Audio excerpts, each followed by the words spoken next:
সুপ্রিয় গৌর ভক্তবৃন্দ, আসন্ন জন্মাষ্টমী উপলক্ষে আমরা আজকে কালেকশনে আসছি রণবীর বালা জন্মাষ্টমীর মাতাজি কালেকশন উপলক্ষে আমরা আসছি আজকে রণবীর বালা এই গ্রামে।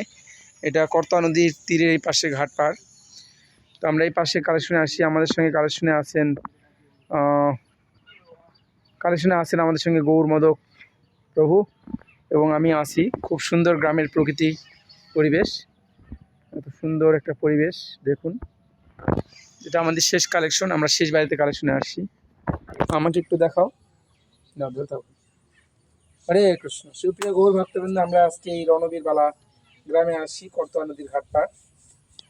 আপনারা সকলে আমাদের এই জন্মাষ্টমী উৎসবে আসবেন। আপনাদের সকলে আমন্ত্রণে মনিমন্ত্রণ। আগামী 30শে শ্রাবণ এবং 16ই আগস্ট শনিবার আমাদের পরমেশ্বর ভগবান শ্রীকৃষ্ণের শুভ জন্মাষ্টমী মহোৎসব।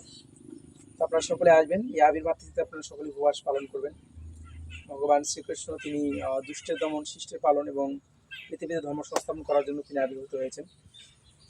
এবং গীতায় সেটা বলা হয়েছে, দুদা দুদা হি ধর্মস্ব গ্লানি ভবতে ভারত উৎফুধানম ধর্মস্ব তদাত্মনম সিজামি অহম পরিত্রাণাম সাধনাম বিনাশস্য দুষ্কৃতম ধর্ম সংস্থাপনার্থ সম্ভাবামি যুগে যুগে।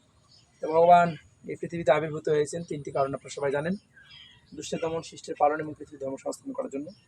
তো আপনারা সেই জন্মাষ্টমীর তিথিতে সারাদিন উপবাস থাকবেন, মধ্য রজনী পর্যন্ত, রাত 12টা পর্যন্ত। তারপরে আপনারা অভিষেক করে অনুকল্প প্রসাদ পাবেন।